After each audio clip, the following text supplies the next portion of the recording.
The meeting felt like a funeral before anyone spoke.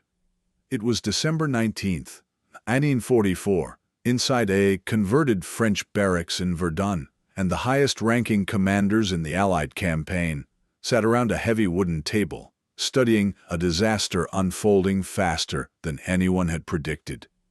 3 days earlier, more than 200,000 German troops had blasted through thin American lines in the Ardennes region, punching a hole wide enough to swallow entire divisions. Units were being cut apart, trapped, or erased outright. Eisenhower had called this emergency session because the front line was collapsing and the clock was running out. At the center of the crisis sat the town of Bastogne, where the 101st Airborne was surrounded and fighting with no margin for error. If Bastogne fell, German armor would pour through the road network and potentially split the Allied armies clean down the middle. Everyone in the room understood exactly what that meant. Eisenhower broke the silence with a single question: how quickly could anyone push north and break the encirclement? The generals froze. Maps came out. Rulers tapped paper. They crunched distances, fuel requirements, road conditions, and the chaotic reality of pulling battle-engaged divisions out of one fight and redirecting them toward another. Snow, ice, jammed roads, exhausted troops, and German firepower made everything look impossible. Then a voice cut through the tension.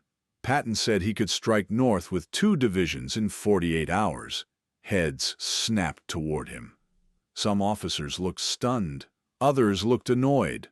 48 hours to disengage multiple divisions under fire, pivot an entire field army almost 90 degrees, push more than 100,000 troops and thousands of vehicles through winter terrain, and then attack prepared German positions? On paper, the timeline was fantasy. Every experienced officer at the table knew that. But Patton wasn't making noise. He wasn't bluffing to impress anyone. He was the only general present who had seen the danger coming, and he had been preparing for this exact moment for 11 days. That preparation started back on December 9th, 1944, inside Patton's headquarters in Nancy. Colonel Oscar Koch, Patton's intelligence chief, came in carrying a pile of reports that didn't match what Allied headquarters thought they knew. Koch was methodical, obsessive about detail, and deeply uneasy. He had been tracking every German unit he could across the Western Front, and something was horribly wrong. 15 German divisions had simply vanished from the line. These weren't hollow formations. Several were armored divisions loaded with tanks and seasoned infantry. They had been pulled from their sectors and moved in secrecy. Allied higher headquarters insisted the Germans were positioning reserves to respond to Allied breakthroughs, nothing more. Koch didn't buy it. He had studied German behavior for months, and they didn't pull 15 divisions just to sit around. That was the kind of force you launched an offensive with. Koch spread his maps across Patton's desk and pointed straight at the Ardennes sector. It was lightly defended, stretched thin, and riddled with forest and poor roads that turned to ice traps in winter. Allied planners considered it a sector where nothing major could happen. Koch believed it was the perfect place for the Germans to strike. He reminded Patton that in 1940, Germany had thundered through this exact terrain and reached the English Channel in 6 weeks. The same terrain that reassured Allied intelligence had once been the route for a German breakthrough that changed the course of Europe. Koch added more evidence. Radio traffic behind German lines was spiking. Newly captured prisoners referenced unfamiliar units. Civilians near the German side of the front reported strange movements. When Patton asked for a timeline, Koch didn't pause. The attack would come within 2 weeks. Patton called Omar Bradley with the analysis. Bradley dismissed it. The war was almost over. Germany was believed to be running on fumes. The idea of a major German push sounded impossible. Patton hung up and gave Koch a simple order: start planning. For the next 10 days, behind locked doors and absolute secrecy, Patton's staff built 3 separate contingency plans. They mapped every road, they marked assembly areas, they measured travel times in minutes, they arranged fuel dumps and truck routes. Artillery groups were assigned rapid shift positions. Infantry regiments were given designated movement corridors. The plans were so detailed that only the direction of the German attack would determine whether Plan A, B, or C went into motion. Most of Patton's officers thought he had lost his mind. They were pushing hard in the Saar region. They were on the offensive. Why in the world prepare for a crisis 100 miles away? Patton didn't explain. He simply reminded his commanders on December 12th to be ready to disengage instantly if he gave the word. By December 15th, Patton commanded the only major American force with a prepared response to a German attack in the Ardennes. Everyone else was looking the wrong way, convinced the war would be wrapped up by Christmas.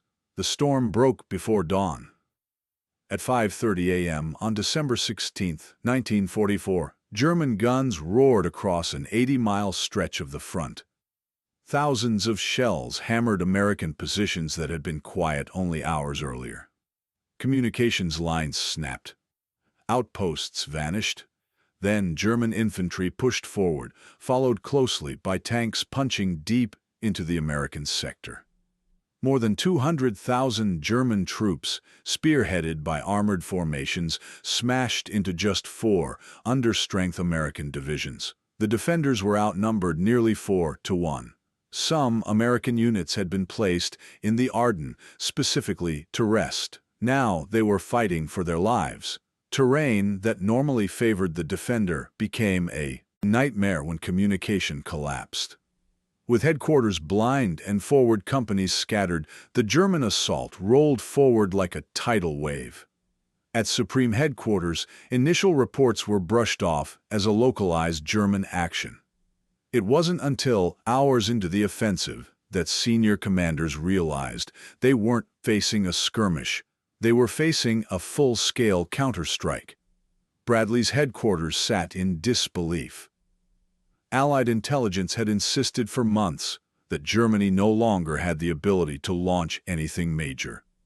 Yet American lines were folding under pressure. The 106th Infantry Division, new to the front and expecting a calm assignment, was smashed apart almost immediately. 2 of its regiments surrendered, the largest mass surrender of U.S. troops in the European theater.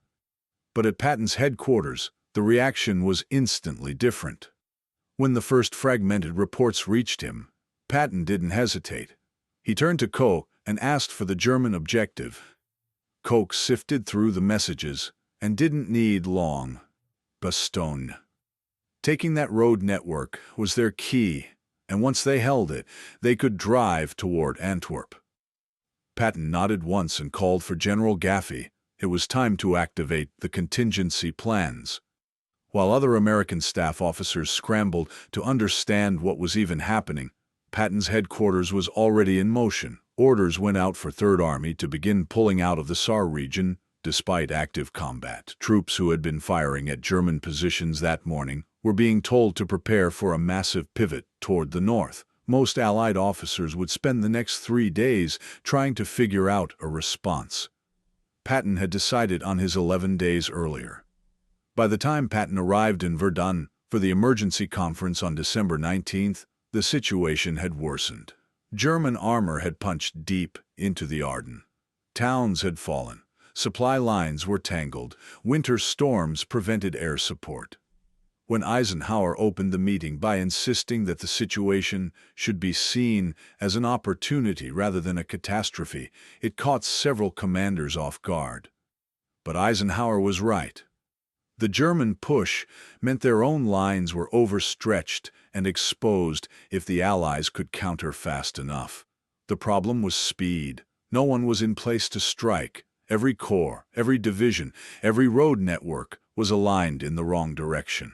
So Eisenhower posed the question again. How soon could anyone attack north to relieve Bastogne? Silence swept the room. Officers stared at their maps. They knew the distances. They knew the cold, the logistics nightmare, the lack of clear roads. They calculated the time it would take to turn their units around. None of the answers were encouraging. Then Patton broke the silence with the same bold claim he had made earlier. He could attack with 2 divisions in 48 hours, and with a third in 72. The room froze. Even commanders familiar with Patton's aggressive style were stunned. Eisenhower challenged him directly. This wasn't the time for bravado. Lives depended on accuracy. If the men in Bastogne were told help was coming, failure was not an option. Patton didn't flinch. He told Eisenhower that Third Army was already disengaging. The contingency plans were written. The execution was underway. He had been preparing since December 9th. For a moment, the room didn't breathe. Many officers simply hadn't believed Patton had anticipated something even Allied intelligence had missed. Eisenhower studied him long enough to know Patton meant every word. He gave Patton the go-ahead. Patton left the room, made one call to his chief of staff, and issued a 2-word order: play ball. Those words triggered a chain reaction. Pre-planned orders shot across Third Army's network. Convoys that had been quietly positioned began loading men. Armored units moved to assembly points. Artillery groups started shifting north. Supply depots reoriented from supporting attacks in the Saar to fueling a race toward Bastogne. By nightfall on December 19th, the movement was underway. Turning a battalion was hard. Turning an entire army, hundreds of thousands of people, thousands of vehicles, weapons, ammunition, fuel, medical chains, was something else entirely. The weather offered no mercy. Snow fell hard. Ice glazed the narrow roads. Engines failed. Men suffered frostbite, yet the columns kept moving like a machine that refused to stop. By December 21st, the first armored elements had reached their launch points. More than 100 miles, covered in less than 48 hours, while disengaging from active combat. No other Allied formation had managed anything close, and the Germans had no idea a counterstrike of that size was already on their doorstep. December 22nd hit like a hammer. Third Army launched its assault north, with the 4th Armored Division spearheading the push toward Bastogne. The mission was simple on paper but brutal in execution: punch through German blocking forces, keep momentum, and reach the encircled 101st Airborne before they were crushed. Every mile counted, every hour mattered. The terrain offered no favors. Snow piled knee-deep off the roads, and the fields were frozen hard enough to snap tracks. German units had dug into villages, ridgelines, and forest edges, knowing exactly which routes an armored force would have to use. The result was a gauntlet of ambush points. American tank crews rolled forward under constant threat. At any moment, a German anti-tank gun could blaze from a tree line, or a panzer could pop out from behind a barn. Inside Bastogne, the situation was grim. The 101st Airborne was running low on nearly everything that sustained a fighting force. Ammunition was short, medical supplies were almost gone, food was rationed to the edge of starvation. They were cold, exhausted, and surrounded on all sides. But they held. On December 22nd, German officers, sides, approached the American lines under a white flag and delivered a typed demand for surrender. Brigadier General Anthony McAuliffe read it, thought for a moment, and sent back a 1-word reply that would become legendary. His message meant exactly what the paratroopers felt: they weren't giving up, not while Patton was racing toward them. Meanwhile, Patton's columns kept grinding forward, mile by mile, through some of the toughest winter conditions the region had seen in decades. Supply trucks struggled to keep pace, sliding across icy roads while trying to feed an army on the move. Tank engines stalled in the cold. Crews had to relight frozen oil with torches just to coax their machines back to life. Infantrymen marched with numb feet and stiff hands, pushing themselves forward despite frostbite and exhaustion. German resistance stiffened the closer Third Army got to Bastogne. The enemy knew the stakes as well as the Americans did. If Bastogne fell, their offensive had room to roll. If Bastogne held, the German timetable collapsed. Patton's staff maintained constant coordination, updating artillery positions, shifting fuel trucks, and pushing reconnaissance patrols ahead to identify choke points. Every road had been studied in the contingency plans. Every village had an assigned unit. The speed was incredible not because of luck, but because the army had rehearsed it on paper before the first German shell even fell. By December 24th, the 4th Armored Division was just miles from the outer ring of German positions around Bastogne. Fighting intensified. German tanks counterattacked in the snow-covered fields, launching assaults meant to delay the American advance long enough for the encirclement to tighten. Firefights erupted in farmyards, crossroads, and frozen orchards. In some engagements, visibility dropped so low from falling snow that crews could barely see their own front armor. At 3rd Army headquarters, Patton monitored the situation with relentless focus. The relief effort had become a race against time. The Germans wanted Bastogne wiped out before the Americans could break through. Patton intended to reach the 101st before that happened. December 25th brought no holiday break. The fighting continued non-stop. The 4th Armored Division battled its way toward the town of Eisenhower, which sat on the final approach to Bastogne. German defenders fought tooth and nail to hold the line, detonating roadblocks, firing from concealed positions, and counterattacking whenever tanks tried to gain ground. Inside Bastogne, the 101st heard artillery from the south growing louder. Every man knew what that meant. Reinforcements were coming. Finally, on December 26th at 4:50 p.m., First Lieutenant Charles Bogus commanded the lead tank of a platoon known as Cobra King as his Sherman crept through the last stretch of contested ground near Eisenhower. Ahead, the road was choked with debris and churned snow. Behind him, the rest of his platoon followed, with engines growling in the cold. Then they saw them troopers from the 101st Airborne emerging from the woods. Contact was made. The siege was broken. Bastogne was no longer isolated. Patton received the message immediately. He called Eisenhower and delivered the news with the blunt pride of a commander who had proven his point. 3rd Army had cut through the German ring faster than anyone thought possible. The relief corridor was narrow and under constant fire, but it held long enough for supply trucks to roll in that night. Ammunition, rations, medical gear, all of it reached the men who had been holding out for 8 freezing, desperate days. While the overall Battle of the Bulge continued well into January, the breaking of the Bastogne encirclement marked a turning point. The Germans had failed to seize the road network they needed. Their armored columns stalled. Their timetable collapsed. Snow, resistance, and a lightning-fast American response had choked their momentum. And at the center of that response was the one general who had prepared for the fight before anyone else knew it was coming. The Battle of the Bulge didn't end with the relief of Bastogne, but the momentum had shifted. German forces kept fighting for weeks, and the winter remained brutal, but their grand offensive had already peaked. They had failed to smash through to the Meuse River. They had failed to take Antwerp, and they had failed to shatter the Allied front. Their strongest armored push had been thrown off balance by a counterstrike launched faster than any German commander had believed possible. The cost for the United States was enormous. More than 19,000 Americans were killed, over 47,000 wounded, and nearly 23,000 captured or missing. It became the bloodiest battle the U.S. Army fought in the entire war. Yet the losses could have been far worse.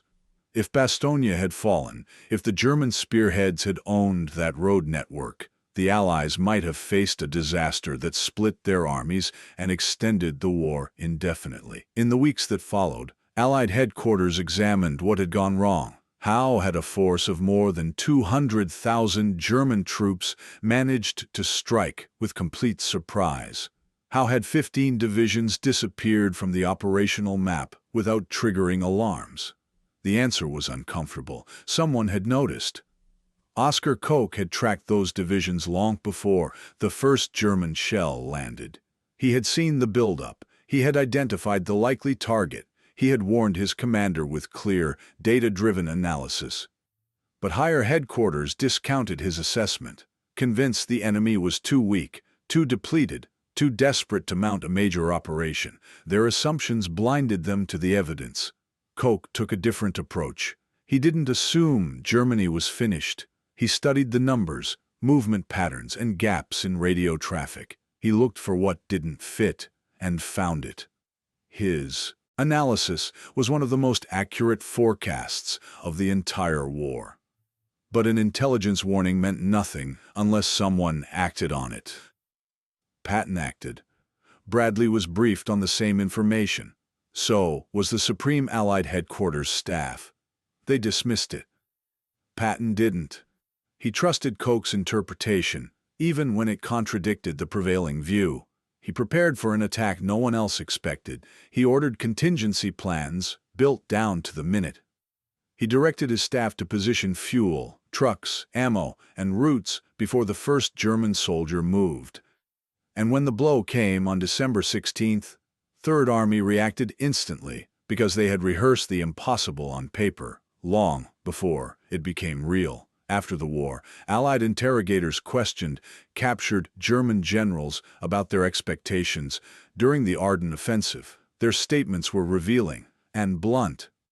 The German High Command believed they could reach the Meuse River in 4 days. They believed they could take Antwerp in 2 weeks, and they believed the American response would be slow and disorganized.